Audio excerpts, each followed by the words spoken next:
Welcome back to Shadow Shorts. If we've never met before, my name is Jeff Echols. I am a senior advisor and the head of marketing at Shadow Partners. And every weekday I come to you, I bring you a short conversation, Shadow Shorts, a short conversation with an expert or a thought leader in the realm of innovation for the built environment. Today will be no different. I'm really looking forward to this conversation with Mike Brewer.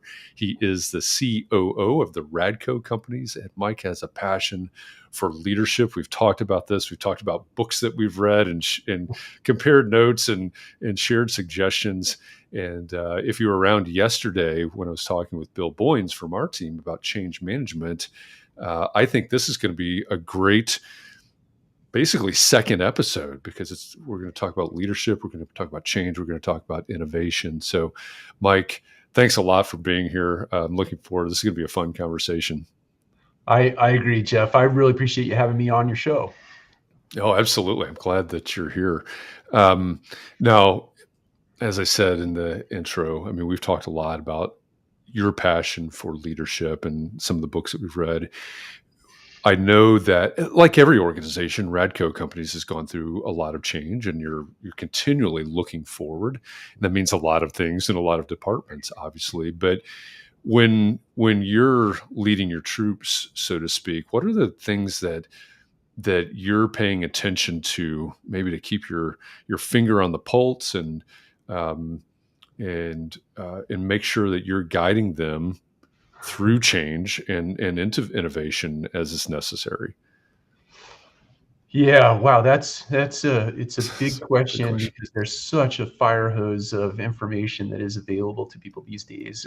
I think what I really try to pay attention to is uh, a little bit of the bleeding edge, right? What is Mm, way out there in the distant future, and then practical application that is a little more near to the horizon. And then in real day application, we do things as simple as books are a passion of mine. I have a book club that we administer with our senior team every Monday morning. We're reading a book constantly, but we're trying to pay attention to what is really impacting our culture and our team members on an individual basis, especially right now in the areas of mental health. And mm, because of all these outside factors that have really laid a lot of I guess, weight on people or tax on people as of late. We're paying attention a lot to mental health and how people are showing up in the workplace in service. We're in the multifamily space, so in service of mhm. our customer. So I'm paying attention to a lot of stuff, and it sort of is way out there, and then bringing it back to today. Yeah. Well, I think that's a great perspective, and I always, when I put on the consultant hat, there's always the zoom in and zoom out, right? Mhm. There's That's right. what's out here, or up here, depending on how you want to frame that. But then how do we apply that? And one of the things that we hear a lot is, pick your topic. It could be AI. It could be industrialized construction. There's all these innovations that are happening. All this change or change makers that are in the marketplace, and you know, we have to keep in mind. I think it's okay. AI, fantastic. How do we use that? How do we implement that? What do we do? The Shadow Partners email that just went out last night was about AI and AI policies.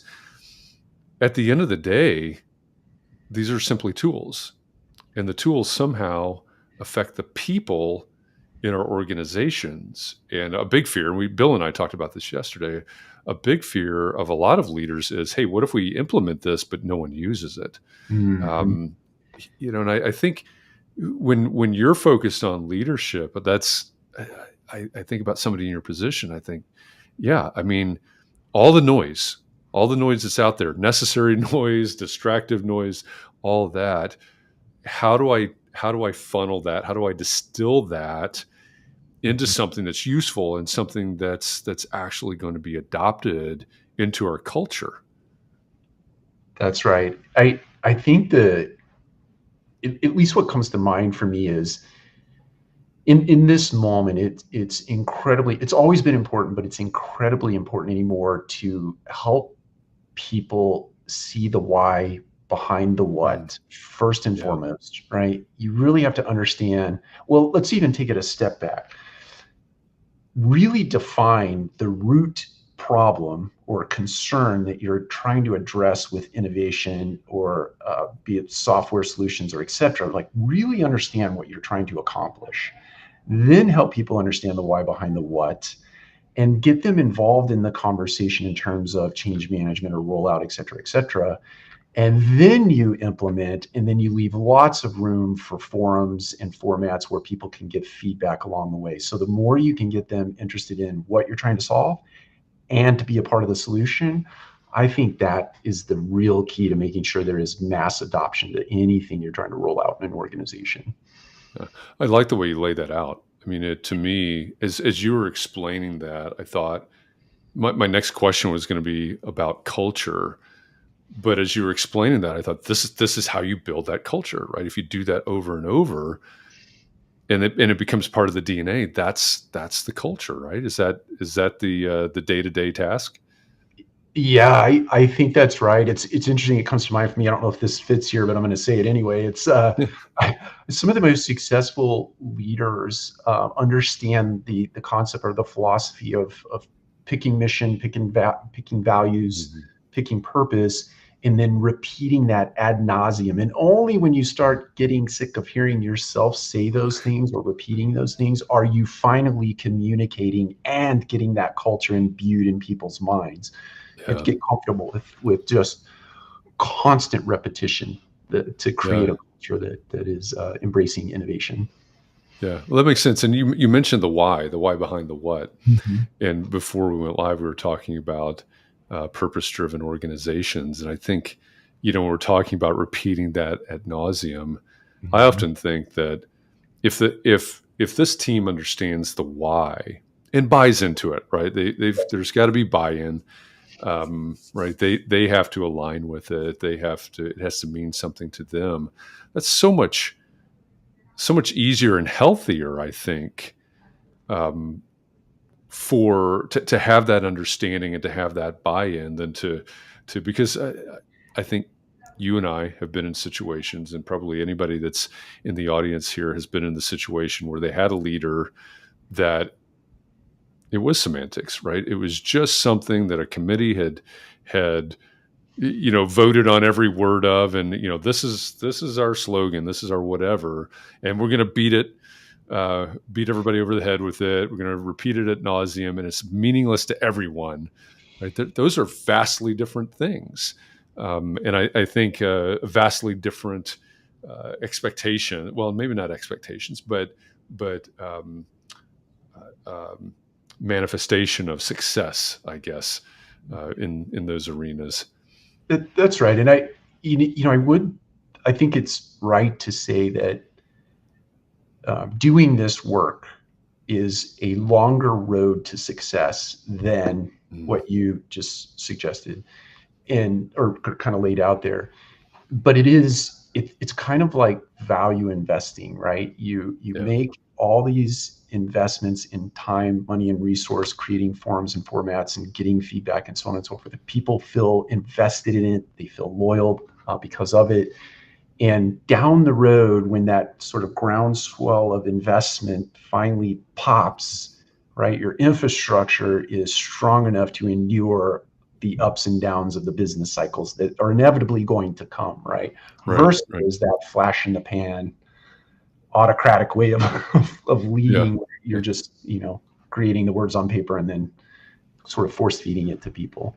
It just works yeah. better the other way, even though it's a little bit slower to get to the result. Yeah, yeah, and I think the force feeding version of that, I think, is the flash in the pan version is most of the times not sustainable. I don't think. Correct. Yeah, That when that's right. when as you're looking out, I mean, we've passed the halfway point. It's August 16th today as we record this. Um, so we're past the halfway point in 2023.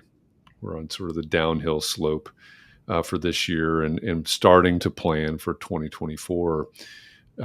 So as somebody that is charged with and is passionate about leading people, and leading innovation and leading change, because we all know that change is inevitable. It has to happen.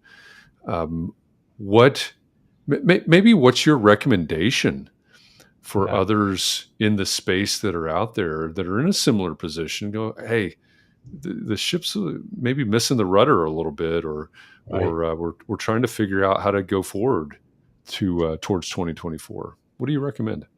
My favorite exercise that I've been doing individually and in a team environment for, who knows, let's call it a decade, um, or more, is the top three. And what I mean by that is, think about the top three things that consume most of your time or energy or resource, whether it be individually and or as an organization. What is sucking the most resource out of your company or out of you? And then put that down on a piece of paper and then think through systems, disciplines, or technologies or other things that you can put against, under the premise you want to get this time back, right? Hmm. Is it a system? Is it a discipline? Is it a routine? Is it a piece of software? Is it just collaborating with people that can help you reduce the amount that you're putting into this? And then take it one step further. What are you going to replace now that you have this time back? Let's say you get 3 hours a week back. What are you going to do with that 3 hours in the way of an investment, and then create some expected returns for that? I like that. That's a great exercise. So you do that with your teams then? Correct. When you said personally as well, but Yeah, we do. I do personally to set my own personal goals, but then we do it as an yeah, organization to actually lay out what then ultimately become initiatives for the coming year, and then we break those down into quarters, and sometimes we break them down into even sprints. Even though we're not a software company, we do break things down into sprints yeah, sometimes. yeah, But yeah, yeah. that's the way we create the loose roadmap for the out year or the year to come. Okay. So I take the things that are taking up the most time. That's right. My goal is to get that time back, That's right.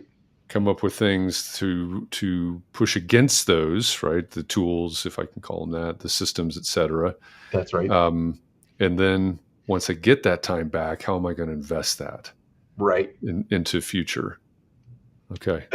That's right. In the early innings, I would just save that time, and because I was not thoughtful about, right, putting something against that, like what am I going to do with that time? I just Right. often, right, I lost that time again into something that was Sure. not Yeah. Yeah. meaningful. Yeah. So I learned Yeah. later on, hey, put this piece in there. Yeah. You just shifted it over into another bucket that, that didn't have a return. Yeah. That makes sense. That's right. Makes a lot of sense. Yeah. It, that would be that it would be interesting to see, or hear some specific examples of that. I'm kind of thinking through that in my own head now, right? I'm starting to do that exercise. Okay, how does that work? Um, what are there any specific initiatives that you can share that have come out of that? Sure. I'm going to go back 2 years. This one is most pronounced for me, for us, for our organization. We didn't have a standardized way of interviewing individuals that would come into the company. We just, Hmm. we had sort of adopted other people's philosophies and concepts for interviewing. But we identified that as a time suck, forgive the language, but the time suck in our organization, because on the backside, we would end up letting people go that didn't really fit the culture. They didn't fit the systems or processes and disciplinary routines. So we sat down and we said, okay, to get this time back, we need to create a real systematized way of doing this. And we need to think through not only behavioral based interviewing concepts, but also motivationally based concepts. And so we blended those two things together to create our own interview process. Yeah. And then we went through the training mechanism and the application of that. And ultimately now our turnover rate is down drastically, except for one position, which is really a broader function of the industry. But uh, save that one position in our organization, our turnover rates are drastically less than they were at the time we were just kind of, you know, didn't have a system in place for it. Yeah. Yeah. Well, I mean, it's not ironic. I mean, that's what we talk about, right? But you've innovated. Mhm. You've innovated and developed that new system, and that's that's the return on the other side. That's fantastic.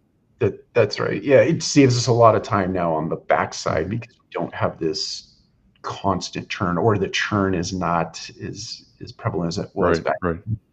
Yeah, yeah, and obviously it's bigger than just time. There's a lot of resources Oh, definitely. that are involved there. Yeah, yeah, that's great. We're headed another month and a half or 2.5 months, I guess, to um, Shadow Summit, October 24th through 26th in Atlanta. And one of the things that we say about Shadow Summit is that this is our time. We don't call it a conference, right? We're not going to get learning units or anything like that.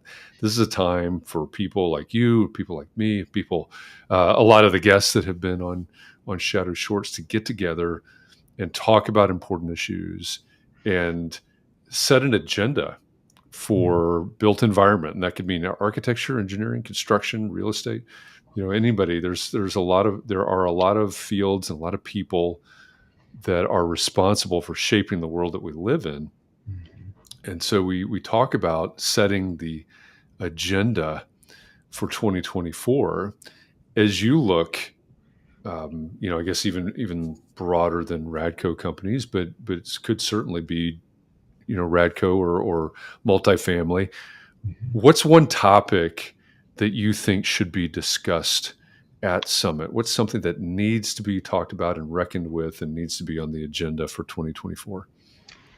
Yeah, this is a great question. I hope that I'm qualified in some way to answer this. A bit of it, I think, is a little bit speculation on my part, but I think if I think about the built environment and I think about being on the heels of one of the most dramatic things that has ever happened to our society, at least modern day, right? And I mean Mhm. COVID. It is, how do you build environments that first and foremost are safe for our health, Mm. right? And then how do you build them in a way that is in support of our mental health, right? Because you're in a built environment you're probably inside more than you're outside, Mm. right? Unless you're Yeah, really definitely. intentional about that.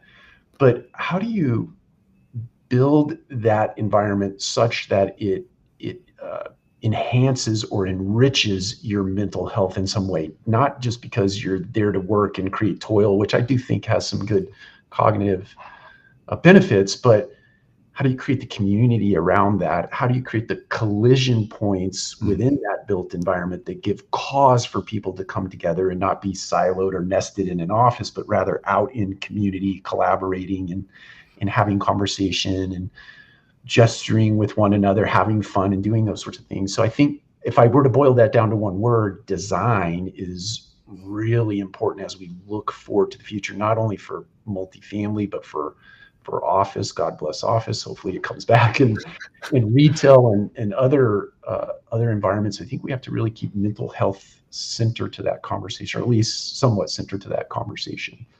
And how do Yeah, we enhance yeah, people?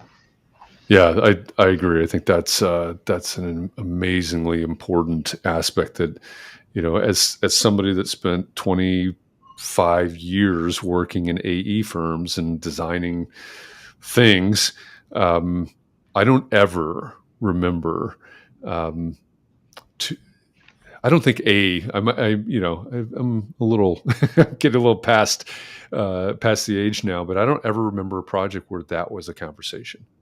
Mm, Um, and I think for a lot of years, maybe generations, we've missed the boat on that. So I think that's a really great point, and appreciate you bringing that up. If you're out there watching this, listening to this, and thinking, "Wow, that is something that needs to be talked about," that's just an example. Right? This is just Mike and I having a conversation, sort of off the cuff here, but that's an example of the kinds of conversations that can go on at Shadow Summit, either from the stage or in the corridors. That's what the summit is about: is bringing up the things that need to be reckoned with in terms of the built environment. So I'm going to put a URL up on the screen right now so you can find the website for Shadow Summit. It's shadowsummit.com. It's down the lower left of your screen right now. There is an apply button. Tickets are going fast. It is purposefully intimate. There are only 200 seats available, and many of those are already taken. So hit that apply button and join us at Shadow Summit. And beyond that, Mike, you have a podcast. It's a very good podcast. What's the name of the podcast, and where can people find it? Yeah, definitely. Wherever you get your podcast, it's Yep. called the Multifamily Collective. Yeah, and it is a combination of daily, small little snippets of things that I'm thinking about, 1 to 5 minutes, and then once a week we do a full blown interview session with people mostly in the multifamily industry, but sometimes outside the multifamily industry. Yeah. Interview format that's about an hour long, plus minus. Yeah, yeah, I love the format, the short and the long. It's a really nice combo. So check out the Multifamily Collective wherever you consume podcasts. And if you want to know more about Mike and his work or his team's work, go to radco.us. That URL is up on the screen right now as well. So, Mike, thanks so much for. We went a little bit more than short, so this is like a shadow medium today. But thanks so much for this great conversation and raising some really important points. Thank you, Jeff. I appreciate you having me today.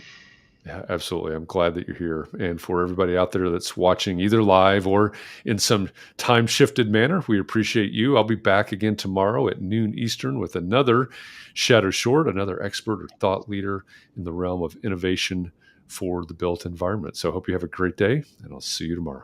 Thanks, everybody. Hey, welcome back to Shadow Shorts. We've never met before. My name is Jeff Echols. I am a senior advisor and the head of marketing for Shadow Partners.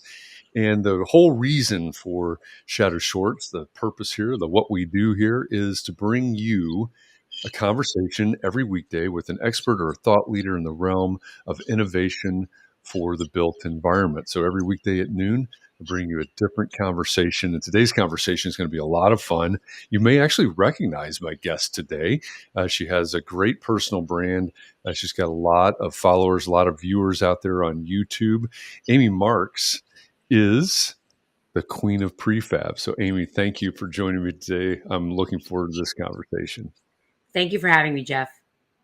Absolutely, it's great to have you here. So, what we put on this as a title is a convergence of AEC and M, and I think most people out there understand what we're talking about. But we're talking about architecture, engineering, construction, and manufacturing. And before we went live, we were talking about the fact that industrialized construction, which is sort of the umbrella, I guess, for the convergence of AEC and M, that's one of the most popular topics of conversation or biggest themes for the questions that we get at Shadow Partners. So when you suggested this as a title, the convergence, AEC and M, why that as a title? Why do you focus on that as what you do?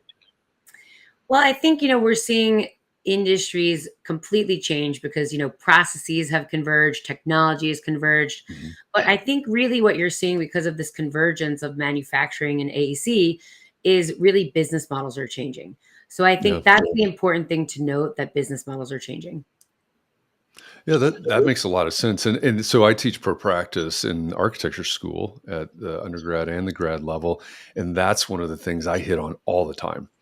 Right. We've got a lot of students that come in and they think about the traditional architecture firm model. It's a 100-year-old model. Right. And my first question is, what around you hasn't changed in your lifetime, right? These are 25-year-olds, right? And the answer to that is nothing. Everything has changed in the course of their lifetime. So why is this business model the one that we continue to follow? Why hasn't it changed? And so I like what you're talking about there. Business models need to change, right, in order to stay relevant. So in your experience and in your focus, right, the Queen of Prefab, I know there's a lot more to it than just prefab, but as you're focusing on this, what are some of the things that aren't talked about enough? I think really, what you just said, in some ways, we're still teaching architecture and engineering the same way we did 100 years ago. Mm-hmm. And that expected experience. I mean, look, I get up on stage and talk about the fact that you can order a pizza today with more technology, watch it arrive at your door from your Apple Watch. And on a job site, we're calling somebody still to call somebody to see if our $500,000 piece of equipment is going to show up. And Right. it's really relevant in the sense that 30 to 40%, depending on what research you look at, is the landfills are filled with construction waste. And that's not because constructors are doing that inefficiently or building product manufacturers.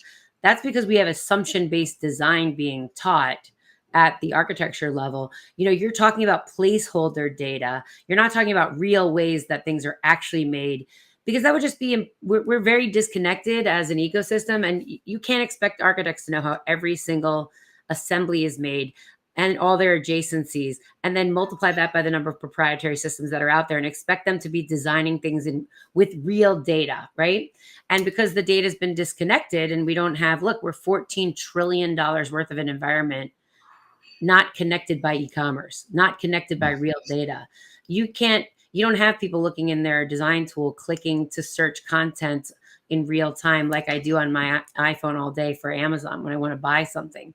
And I think, again, like the expectation is that people are paid on some wasteful practices in business models these days. So I think it's not about couldn't we change and don't we have the technology? It's, are you willing to change your business model to get paid on value instead of waste?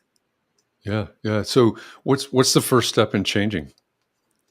Recognizing that you are dissatisfied with the current state. I would say nobody changes unless they're unhappy with the current state or they have aspirations that they're not able to reach. So I think after that, once you realize that you're unhappy in some way, or then you need to actually have a vision of what is possible. And you need to know what your company wants to be when it grows up, how it's going to make money, what's important to you. Sustainability is obviously important to me. And then after you understand a vision of what you want to be when you grow up, here's where most companies fall down. Then you have to pick one or two first concrete steps of action to get there and meet you where you are today and map that out so that, look, all of that has to be greater than overcoming resistance. There's a formula called Dan Miller's formula for change. That's what I've actually just read out to you. What most people don't realize is the resistance doesn't come from external parties. It comes internally from your own corporation and from your own people.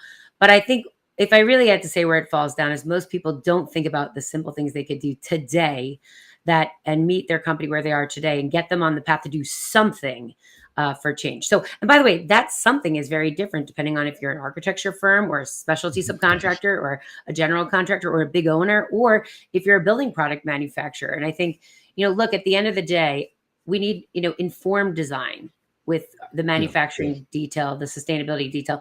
And you're expecting to have informed design without connected information. And I think that's difficult right now for people. Yeah, that's really interesting to think about it that way, because having a couple of decades or more experience working in the A's and the E's, Right. In a past life, I know the education, I know the experience, and I completely understand that disconnect that you're talking about. And it seems to me that there's a layer that we need to bring in, the layer of how do we plug these things together? How do we have that connectedness? So if I'm, it would be a much, much, much longer conversation to say we're going to go all the way back to academia and start rebuilding it from there, which may be part of the solution. But if I'm a leader of, let's say, a construction firm, a large construction firm that's going, okay, we've been banging 2x4s together for 85 years as a company, but we understand things are changing. We've got to work to remain relevant.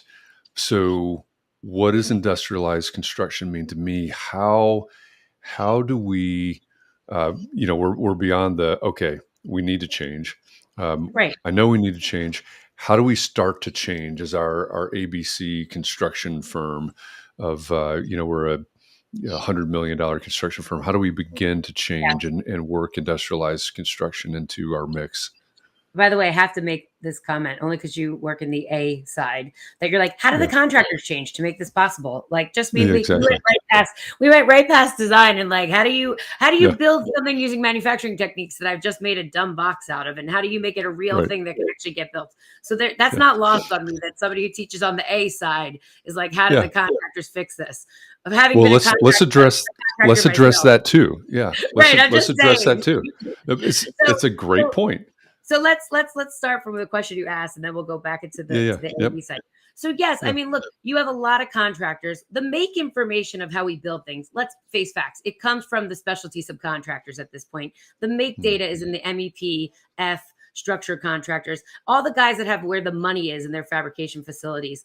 Those guys have the majority of the make information, plus the building product manufacturers, obviously, from the windows to the generators to whatever has been productized and now manufactured like product. So if you're a general contractor and you truly want to start understanding the data around that make information, look, you've got general contractors right now putting tremendous amounts of money in the content of the models they're creating, not because it's a contract model, not because they have to create the model for like their own purposes.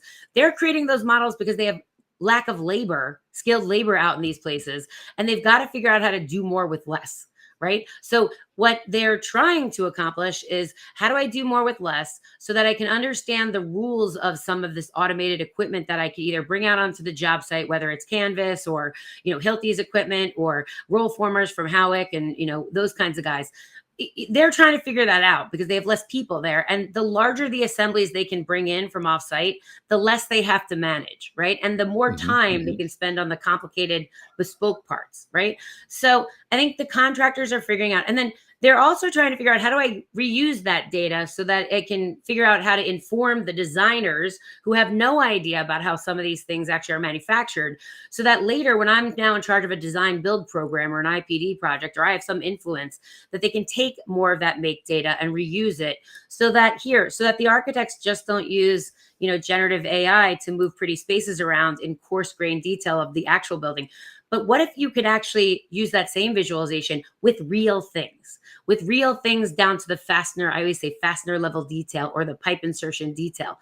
You would want that if you could, to know what beautiful thing you just designed could actually be actualized the way you saw it, because right now you're visualizing things that you hope can be made the way you visualize them. And by the way, that's true of lots of designers. That's true of car designers. That's true of building designers. That's true of anyone that's using, coarse grained movie makers, anyone that's using coarse grained detail to visualize. Their hope is that we shouldn't live on hope. We should live on the certainty of the data that we can start using generative AI, that you can actually get what you envision and get paid for that instead of drawing things that will never be built. Right? Like, that's factual. Yeah.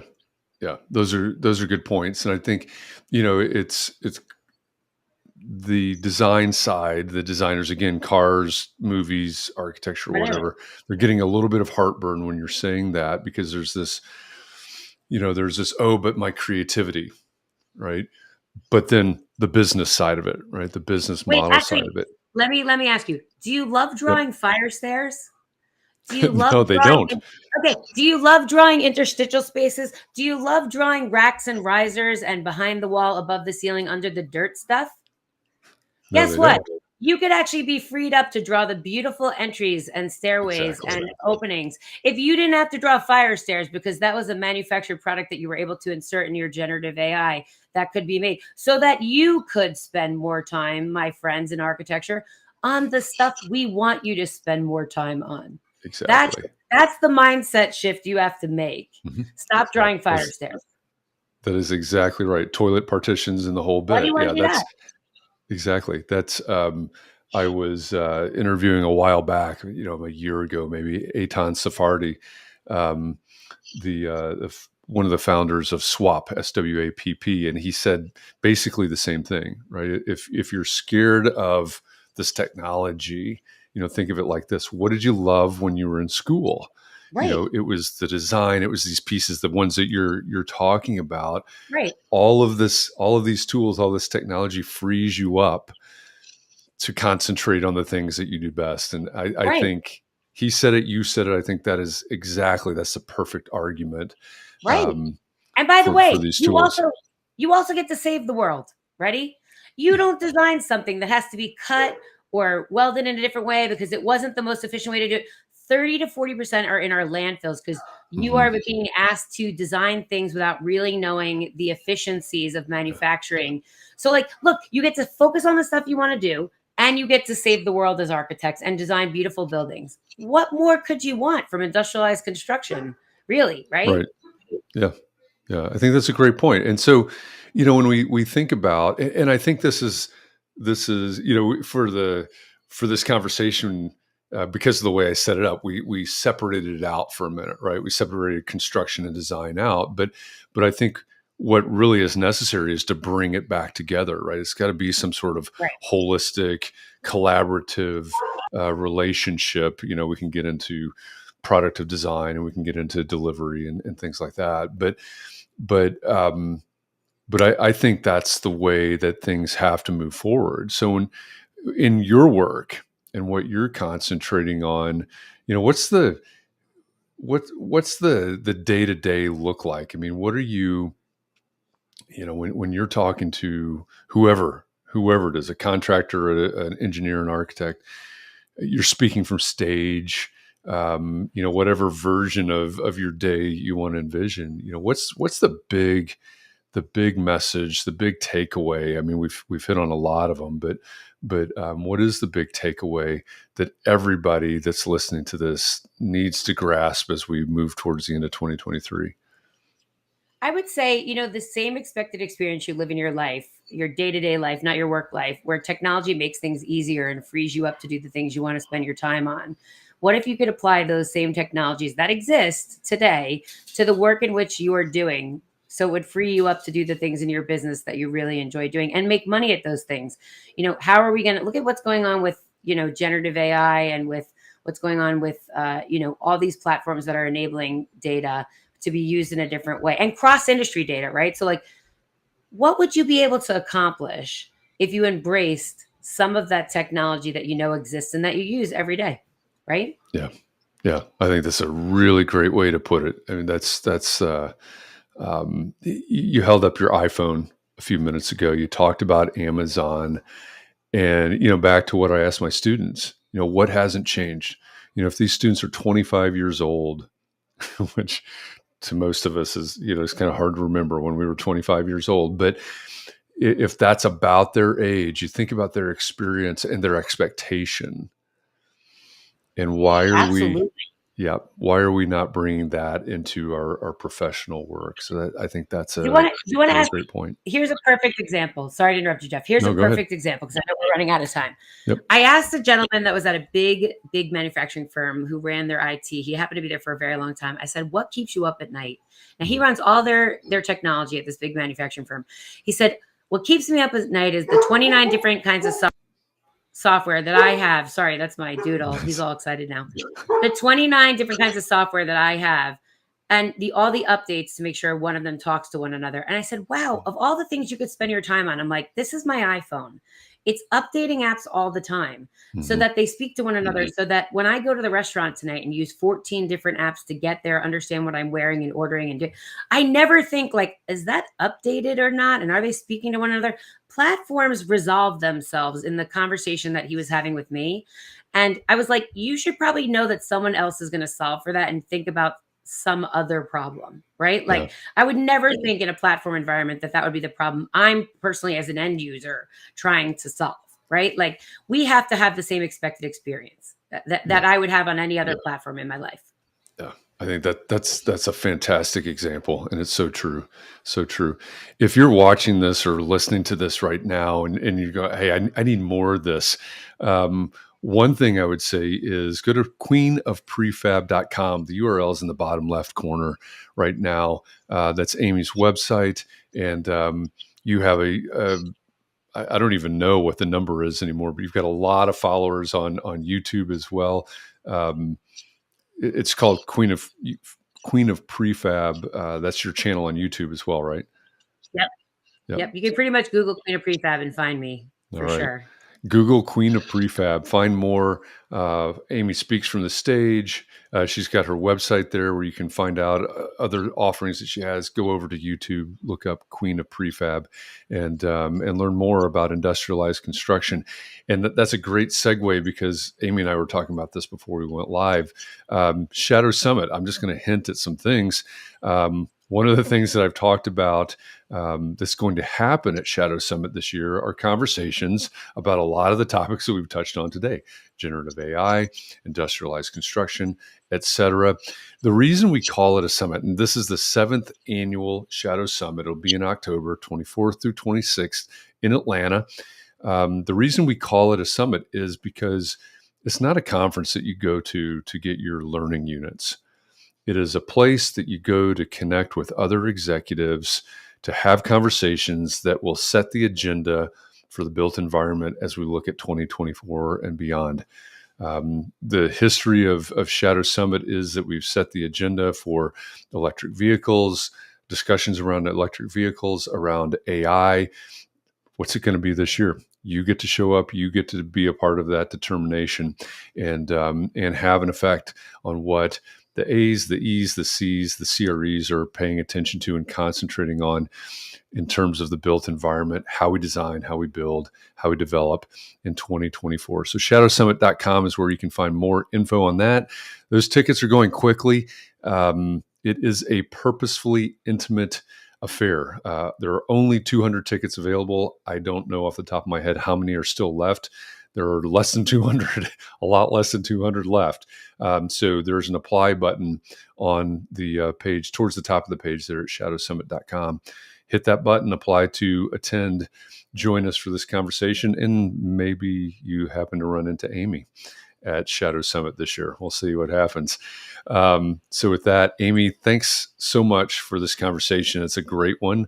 It's an important one. I really appreciate the perspective that you've given us today. Thank you so much for having me.